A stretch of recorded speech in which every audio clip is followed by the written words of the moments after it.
Tesla universe से मुतल्लिक कुछ ऐसे राज जान गए थे जो कि आज तक मौजूदा मॉडर्न क्वांटम फिजिक्स के सब कानून को गलत साबित करने वाले थे, बिल्कुल। इवन के आइंस्टाइन को भी।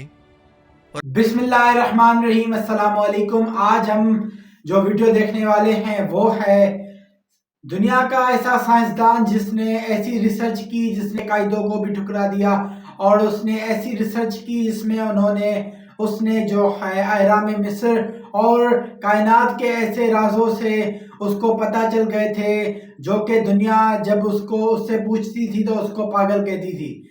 उसको जो है दुनिया ने एक पागल करार दे दिया। एक अंदाजे के मुताबिक अगर हम जो है तब जो इंसान थे अगर उसके रिसर्च को मानते और उस रिसर्च के मुताबिक चलते तो आज हम जो है इस तरह तरक्की कर चुके होंगे जो हमारे आजकल ख्वाब हैं। तो चलिए आज की ये वीडियो देखते हैं कि आखिर वो जो साइंसदान था वो कौन था और उसकी क्या गलती थी और कौन कौन से उसने राज जो है फाश किए थे। तो चलिए आज की इस इंफॉर्मेटिव वीडियो को शुरू करते हैं। अगर आपने हमारा जो सेकंड चैनल है अवे रिएक्शन विद अवेस के नाम से वो सब्सक्राइब नहीं किया हुआ तो वो भी सब्सक्राइब कर ले, उसकी लिंक आपको डिस्क्रिप्शन में मिल जाएगी। तो चलिए आज की ये वीडियो शुरू करते हैं। They have long held the belief that pyramids were essentially built as burial vaults. Archaeologists and Egyptologists claim that they were tombs for the pharaohs, and yet no Egyptian pharaoh was ever found in a pyramid in Egypt. Pyramids, they have no real explanation of what their purpose was. Is that the pyramid and others like it may have been built as one in an enormous network of power plants.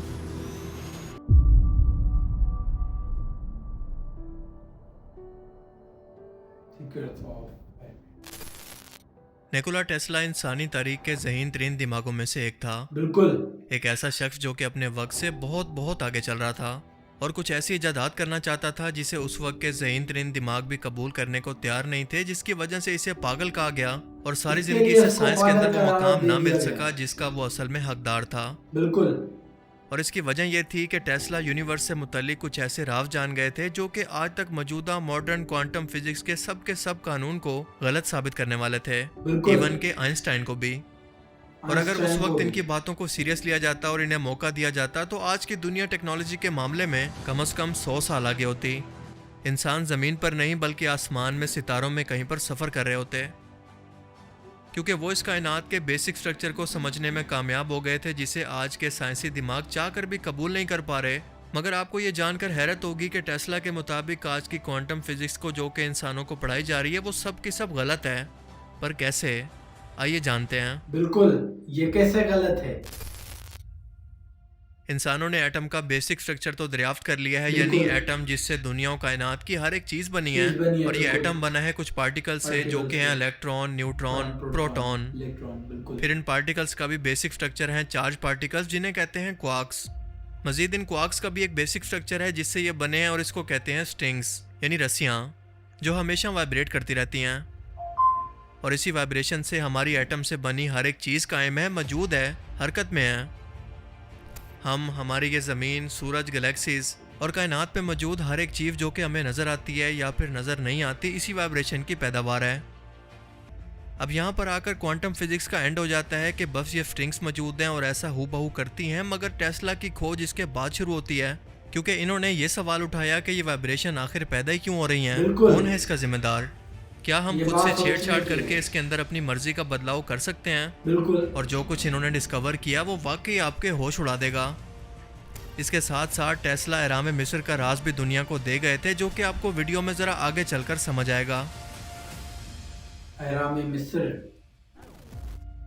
Tesla हमेशा एक ही बात कहा करते थे कि अगर आप इस कायनात के राजों को जानना चाहते हैं तो इसके बारे में फिजिकली तौर पर सोचना छोड़ दें, बल्कि इसे सब एटॉमिक लेवल यानी एनर्जी, फ्रीक्वेंसी और वाइब्रेशन की सूरत में सोचना शुरू करें, तो तब आप हर एक लम्हे के अंदर इतनी खोज और यूनिवर्स के राजों को जान पाओगे जिन्हें जानने के लिए इससे पहले आपको कई दहाइयां लग जाती। बिल्कुल। इन तीनों चीज़ों का आपस के अंदर इंतहाई स्ट्रॉन्ग कनेक्शन है और ये कायनात के राजों की चाबी है।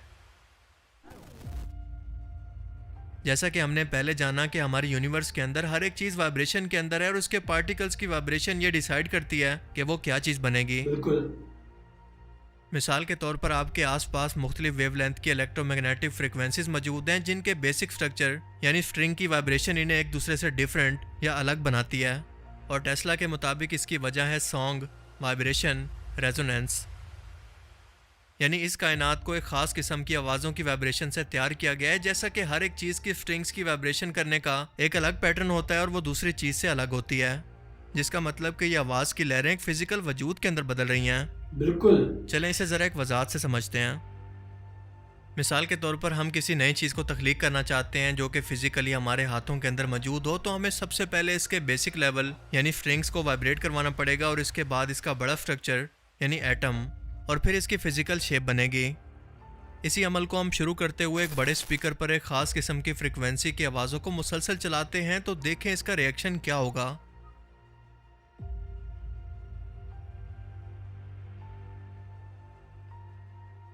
जी हाँ, ये आवाज़ एक ख़ास किस्म के पैटर्न को बना रही है और हर बार अगर आप फ्रिक्वेंसी को बदलते जाएं तो ये पैटर्न भी बदलता जाएगा।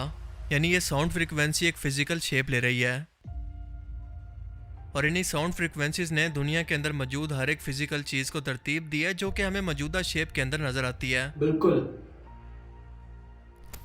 एक पाउडर को जो कि लिक्विड नहीं है, इसे एक मेटल प्लेट पर रखकर एक ख़ास फ्रिक्वेंसी के अंदर आवाज़ों को मुसलसल चलाया जाता है और देखें कि इसका रिजल्ट हमें क्या बता रहा है।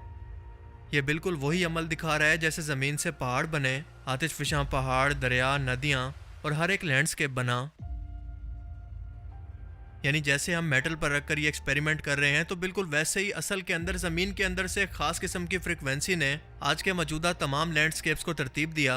यही ज़मीन पर क्रिएशन की वजह है। ये ज़मीन जिंदा है क्योंकि इसकी नब्ज़ हर वक्त चल रही है। इस्लाम, क्रिश्चियनिटी और जूइश समेत दुनिया के हर एक मजहब के अंदर लाइट यानी रोशनी को हिदायत के तौर पर बयान किया गया है और लाइट और साउंड एक दूसरे से जुड़े हैं। अगर आपको यकीन ना आए तो किसी भी एलईडी बल्ब लाइट की वायर को किसी स्पीकर से जोड़कर देख लें।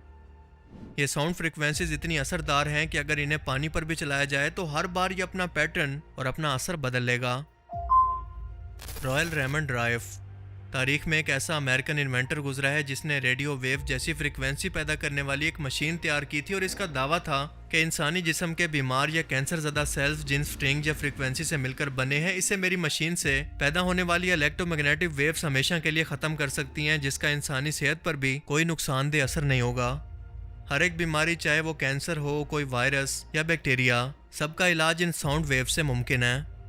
टेस्ला ने भी रेमंड की मौत के बाद बिल्कुल यही कहा था कि इन स्ट्रिंग की वाइब्रेशन को छेड़ा या बदला जा सकता है, मगर अफसोस के ना तो किसी ने रेमंड की बात को सीरियस लिया और ना ही टेस्ला की बात को। मगर सवाल यह है कि ज़मीन के अंदर मौजूद हाई फ्रिक्वेंसी वेव जो कि हमें नज़र नहीं आती, वो ज़मीन के ऊपर की दुनिया को भला कैसे शेप दे सकती हैं? क्या वाकई ऐसा मुमकिन है? बिल्कुल। जी हाँ, हमारी ज़मीन के अंदर लगातार होने वाली वाइब्रेशंस या साउंड वेव्स इस मैग्नेटिक फील्ड को पैदा करती हैं जो कि आज तक इंसानों को सूरज और स्पेस की ख़तरनाक तरीन रेडिएशन और एस्ट्रॉयड से बचाता आया है। यानी ये साउंड वेव्स मिलकर एक मैग्नेटिक फील्ड को पैदा करती हैं जो कि बिजली पैदा करता है, जिस फार्मूला पर आज हमारी इंडक्शन मोटर्स और हर एक मशीन चल रही है। ये चीज़ हमें बताती है कि हर एक चीज़ हमारे आसपास खास किस्म की साउंड वेव से बन रही है। बिल्कुल। कुछ साल पहले ली गई इस इलेक्ट्रॉन की तस्वीर को ज़रा गौर से देखें। क्या इसमें आपको कोई पार्टिकल नज़र आ रहा है? नहीं, बल्कि ये साउंड वेव्स का एक पैटर्न है। मौजूदा साइंस और टेस्ला का इसी बात पर इत्तफाक नहीं था कि यह इलेक्ट्रॉन एटम का छोटा तरीन ज़रा किसी फिजिकल चीज़ से नहीं बना जैसा कि आज की साइंस मानती है, बल्कि ना नज़र आने वाली साउंड वेव से मिलकर बना है जो कि फिजिकल शेप में नहीं है। इन्हें टच नहीं किया जा सकता। हालांकि आइंस्टाइन का खुद यह मानना था कि मौजूदा इलेक्ट्रोमैग्नेटिक थ्योरी हमें इलेक्ट्रॉन की नेचर नहीं समझा पा रही, क्योंकि ये कैसे बनते हैं, ये क्या हैं, हमारी मौजूदा थ्योरी इस बात की वजाहत नहीं कर पा रही। मगर आइंस्टाइन और इन जैसे बहुत सारे साइंटिस्ट की सपोर्ट की वजह से टेस्ला के इतने बड़े दावे को रद्दी की टोकरी में डाल दिया गया। बिल्कुल। और पिछले 200 साल से आज तक दुनिया को क्वांटम फिजिक्स से मुतल्लिक झूठ पढ़ाया जा रहा है। ज़मीन की ये ख़ास फ्रिक्वेंसी आज भी दुनिया में मुख्तलिफ जगहों पर अपना असर दिखाती है। मिसाल के तौर पर अफ्रीका के कई मुल्कों के अंदर मौजूद ये साइनामिक पैटर्न आज भी मौजूद हैं जिनकी शेप आलमोस्ट बिल्कुल एक जैसी है। इस जैसे ज़मीन पर मौजूद और बहुत सारे स्ट्रक्चर्स की वजाहत टेस्ला का ये दावा करता है, जिनके बारे में आज भी इंसान हैरान है कि यहाँ पर इतने बड़े स्ट्रक्चर या पत्थरों के स्ट्रक्चर को कैसे खड़ा किया गया होगा या इन्हें किस मकसद के लिए बनाया गया होगा। सोचने की बात है। इन तमाम पैटर्न्स को ज़रा गौर से देखें। क्या ये बिल्कुल वैसा ही स्ट्रक्चर नहीं बना रहे जो कि आज के इंडक्शन मोटर के अंदर बिजली पैदा करने के लिए बनाया जाता है? यानी इन मैग्नेट्रॉन्स को पुरानी तहजीबें ज़मीन की फ्रिक्वेंसी को इस्तेमाल करके एनर्जी या बिजली इस्तेमाल करने के लिए पावर प्लांट के तौर पर इस्तेमाल किया करती। इसीलिए इनके पास हमेशा बड़े बड़े पत्थरों को रखा जाता ताकि ये बिजली इनसे पास ना हो सके, जिसका सबूत यहाँ पर रिकॉर्ड की जाने वाली बेतहाशा हाई फ्रिक्वेंसी वेव्स हैं। और ये एक मैग्नेट्रॉन इतना ताकतवर था कि आज की पूरी दुनिया की एनर्जी या बिजली की ज़रूरत को पूरा कर सकता है। टेस्ला भी इसी तरह का एक टेस्ला टावर बनाकर पूरी दुनिया को फ्री की इलेक्ट्रिसिटी देना चाहते थे। दुनिया भर के बड़े पत्थरों से बने पुरस्कार स्ट्रक्चर मफलन एहराम मिस्र, जिनके बारे में साइंसदान ये दावा करते हैं कि शायद ये फ़िरौन मिस्र की आखिरी आरामगाह थी, लेकिन असल में ऐसा नहीं है, क्योंकि इन एहरामों में से किसी भी एक फ़िरौन मिस्र की लाश आज तक नहीं मिली, बल्कि इन एहरामों से तकरीबन 500 किलोमीटर की दूरी पर या कई सौ किलोमीटर की दूरी पर मिली हैं। तो फिर सवाल ये पैदा होता है कि इन एहरामों का असल में फिर मकसद क्या था? बिल्कुल, क्या मकसद इसका था? जवाब है कि ये एनर्जी का बहुत बड़ा सोर्स थे। ये मैग्नेट्रॉन्स थे जो कि ज़मीन की फ्रिक्वेंसी से बिजली को पैदा किया करते, जिसका सबूत इन पिरामिड्स के दरमियान से निकलने वाली इंतहाई हाई फ्रिक्वेंसी वेव्स हैं, जिन्हें आज भी नापा जा सकता है। बिल्कुल यही स्ट्रॉन्ग वेव स्टोनहेंज के नीचे भी मेजर की गई हैं। ये सब हमारी आज की एडवांस तरीन टेक्नोलॉजी है जो कि हम छोटे लेवल पर इस्तेमाल कर रहे हैं, लेकिन इसका एक ब्रॉड वर्जन आज से हज़ारों साल पहले मौजूद था। हमारे स्मार्टफोन्स, लैपटॉप के बोर्ड्स के अंदर करंट को गुजारने के लिए और इसे स्टोर करने के लिए स्ट्रक्चर बिल्कुल इन माजी के लोगों के पावर हाउस के स्ट्रक्चर की तरह लगते हैं। क्या ये आपको देखकर बिल्कुल एक जैसे नहीं लगते? बिल्कुल, खास तौर पर जब इन्हें ऊपर से देखा जाए। ये बात हमारी इमेजिनेशन से भी बढ़कर है, क्योंकि आज के टाइम के अंदर भी हमारे पास ऐसे स्ट्रक्चर को बनाने के लिए रिसोर्सेज तक मौजूद नहीं हैं। ये साउंड फ्रिक्वेंसीज इतनी ताकतवर हैं कि ना नज़र आने के बावजूद भी चीज़ों को हवा तक में उठा सकती हैं।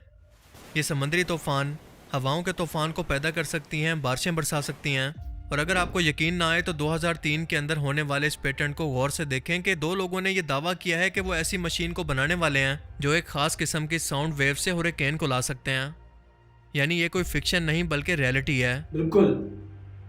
टेस्ला इतने जीनियस इंसान थे कि वो इस राज को समझ गए थे और दुनिया को एक ना ख़त्म होने वाली एनर्जी देना चाहते थे, मगर हर ज़माने के अंदर कुछ मफाद परस्त ज़रूर होते हैं जो कि नहीं चाहते कि इनसे बढ़कर किसी और को शोहरत और पहचान मिले जिसके वो असल में हकदार हैं। बिल्कुल। और इसी मफाद परस्ती के अंदर दुनिया ने एक ऐसे शख्स को खो दिया जो कि अपनी सोच से दुनिया को हमेशा के लिए बदलने वाला था। अफसोस का मकाम है, क्या करें बस। मुझे उम्मीद है कि आज की इस वीडियो से आपको बहुत कुछ नया जानने को मिला होगा और ये वीडियो आपको पसंद आया होगा। अगर ये वीडियो आपको अच्छा लगा तो इसे ज़रूर लाइक कीजिए। और अब मैं मिलूँगा आपसे एक ऐसी ही नई इंटरेस्टिंग वीडियो में। तब तक के लिए अपना बहुत सा ख्याल रखिएगा। Thanks for watching this video. अल्लाह हाफिज़। तो जी ये वीडियो आपने देखी, कितने अजीम जो है रिसर्चर दुनिया में गुजरे हैं और कितने मुफाद परस्त लोग भी गुजरे हैं जिन्होंने इनको आगे नहीं आने दिया, और बहुत सी ऐसी चीज़ें जो आज भी हम जो है नहीं जानते। ऐसी चीज़ें जैसे अहराम मिस्र हो गया, ऐसी चीज़ें हम जो आज तक नहीं रिसर्च कर सके वो उन्होंने कई साल पहले कर दी थी। तो इनको आगे नहीं आने दिया, जिसकी वजह से इनको पागल करार दे दिया गया और जो है इनकी रिसर्च को जो है आगे नहीं आने दिया। तो इस तरह की टेक्नोलॉजी के रिलेटेड वीडियोस हमारे चैनल पर और भी अपलोड है। अगर आप भी इंटरटेनमेंट से रिलेटेड वीडियोस और इन्फॉर्मेटिव वीडियोस, रिएक्शन वीडियोस ज़्यादा देखना चाहते हैं तो हमारा जो है सेकंड चैनल, उसकी लिंक आपको डिस्क्रिप्शन में मिल जाएगी, रिएक्शन विद अवैस के नाम से। वो भी आप सब्सक्राइब कर लें ताकि आने वाली वीडियोस आपको वक्तन फवक्तन मिलती रहें। इस तरह की इंफॉर्मेटिव वीडियोस देखने के लिए इस चैनल को भी सब्सक्राइब कर लें। मैं मिलूंगा आपको ऐसी नई वीडियो के साथ, तब तक के लिए मुझे दे इजाज़त। अल्लाह हाफिज़।